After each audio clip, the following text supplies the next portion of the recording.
Welcome to the Deep Seek Diaries. Today, we're taking a deep dive, really getting into a book that's, well, it's impacted a lot of people. Ask, and it is given. Learning to manifest your desires. By Esther and Jerry Hicks. Yeah, exactly. And our mission today really is to unpack its core teachings. Yeah, see how it aims to transform lives. And look at what readers are saying, the feedback. Plus those practical steps it offers for manifesting desires. Right. It kind of promises this shortcut almost to a more joyous, fulfilling life. All by understanding these universal laws that it says govern reality. It's a big claim. It is. And what's really fascinating is how the book connects everything: relationships, health, money, career. All of it. All of it. It frames them as direct reflections of these laws. It's presented like a guide to getting into the positive flow of life. And it asserts that, living a good life, that's our birthright. A birthright. Interesting. We'll be looking closely at how these teachings, the Abraham teachings channeled through Esther Hicks, are meant to guide people to self-upliftment. Okay. Before we really dive deep, though, just a quick reminder, please don't forget to hit the subscribe button and like the video if you're enjoying this. This is the Deep Seek Diaries, and you can find us on the usual places: YouTube, Instagram, Facebook, all the resources we talk about today, books, websites, they're all linked down in the description. Please do check out our terms and conditions when you get a chance. Okay, now let's get into it. So the book itself, published by Hay House back in October 2004, that's quite substantial, 352 pages, and it's listed under Law of Attraction, specifically book 7 of 7 in that series on Amazon, and ranks number 3 in New Thought. Yeah, it's definitely made its mark in that genre. And central to it all is this idea of teachings from a non-physical entity, Abraham. Right. Channeled through Esther Hicks. Yeah, and this Abraham concept, it's really fundamental to the whole thing. The authors don't describe Abraham as just one person, but as a group of obviously evolved teachers. A group, okay. Yeah, speaking from what they call a broader non-physical perspective. The idea is they're guiding us to connect with our inner being, our deeper self, essentially. Yeah.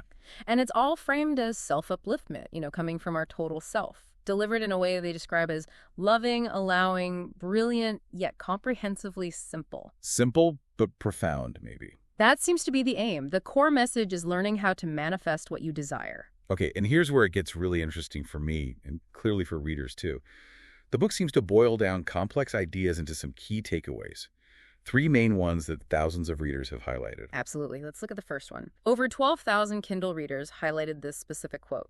The reason you have not already gotten what you desire is because you are holding yourself in a vibrational holding pattern that does not match the vibration of your desire.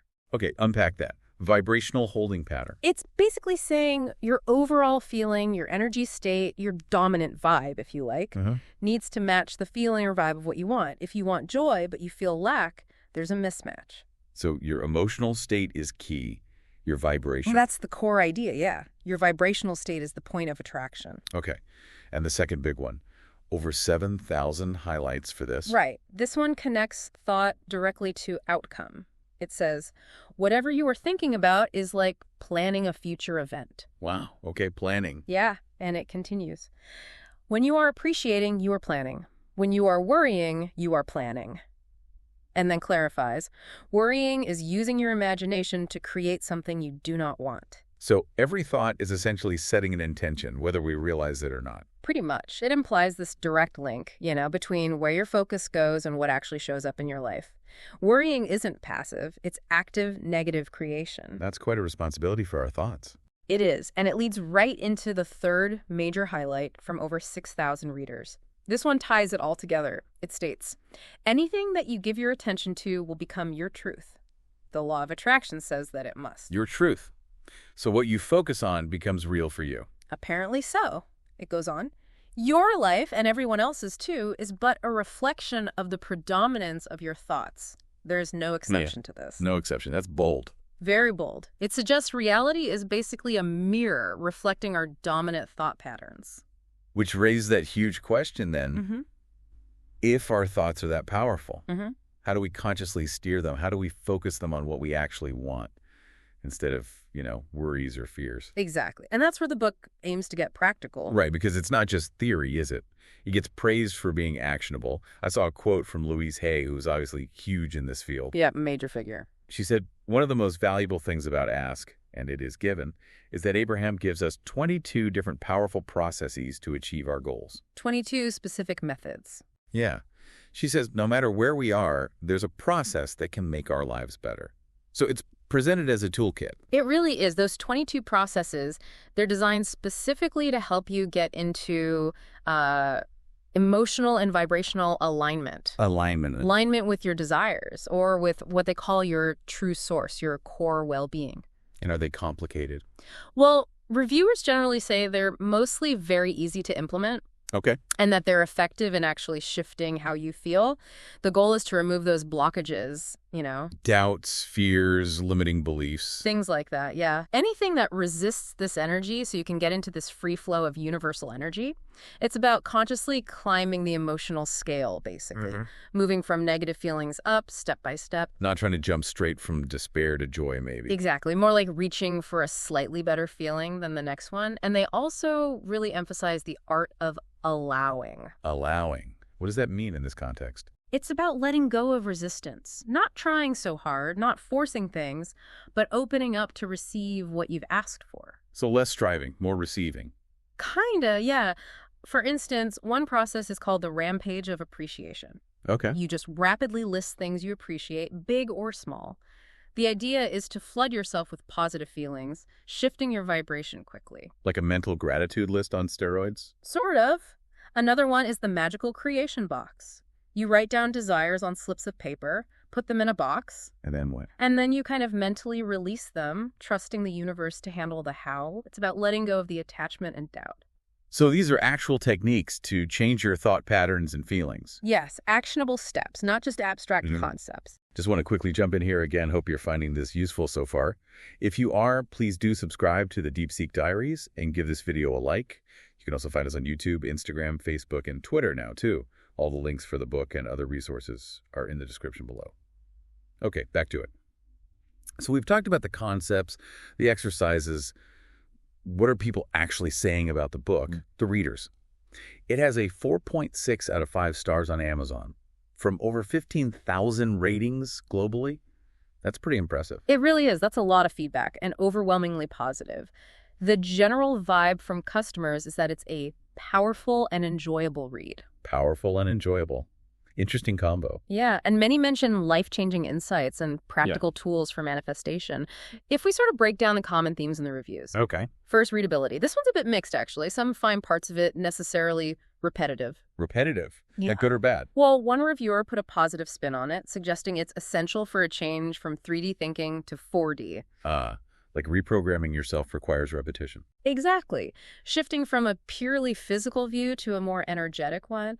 Others just call it a very powerful book or a beautiful book of enlightenment. But some struggle initially. A few do note it's not the easiest of reads at first, but they often say it's worth pushing through. Got it. What about the content itself? On enlightened content, words like enlightening and tremendous wisdom come up a lot. People report feeling a reignited passion, shifting to feeling happy, giddy, and excited. Giddy. I like that. Yeah, leading to more peace, happiness, fun, love, and laughter. So a real impact on mood and outlook. And ease of understanding, despite the initial hurdle for some. Many really praise its very clear and simple way of explaining the principles. Making them easy to grasp. And, crucially, very easy to implement into your life. They feel it offers a superb interpretation of these universal laws. Which leads to practicality. Definitely. That's a huge plus for most reviewers. They love the practical tools, the comprehensive methods, and especially those 22 exercises. Do they say the exercises work? Yeah, comments like really work and wonderfully helpful are common. One person said it makes you understand yourself better and how you work to make things happen. So moving from passive to active creator? Exactly. They even mentioned using it as a guide or a crutch or a top-up when things aren't manifesting as hoped. So it has ongoing use. And value for money. Seems like a clear yes for most. Lots of comments like, worth the money, a good price. They feel the potential transformation justifies the cost. Okay, so general themes are positive. Any specific examples stand out? Yeah, looking at some UK reviews really highlights these points. One, Gen362 called it a game changer. A game changer, high praise. Though they did admit finding the first half a bit long-winded, maybe touching on that readability point. Right. But they pushed through, got hooked, and felt they gained a much clearer grasp of source energy and alignment. Yeah. Their main takeaway was the practicality, the 22 processes being easy and effective for shifting emotions. Okay. Any others? Another UK reviewer, Stephen Luff, called it a real gem. He loved how clearly it explained the law of attraction and that art of allowing we mentioned. Ah, yes, allowing. He focused on how we often create blockages to the universal energy that's supposedly always flowing. The book, he felt, shows how to remove those blockages to get into that free flow. Makes sense. He also really liked the idea of using feelings as a guide, knowing if you're in the flow or resisting, staying in the great zone of joy. Using emotions as feedback. Precisely. Mm-hmm. Then there was an anonymous UK reader who agreed about the repetition, but framed it as necessary reprogramming for our poor little Western brains, found tremendous wisdom aligned with ancient scriptures, and planned to manifest meeting Esther Hicks on a cruise. Wow. Okay. That's commitment. Isn't it? And even someone from India, Aditya Sadekar, who started out a total skeptic. Never believed in law of attraction. Nope.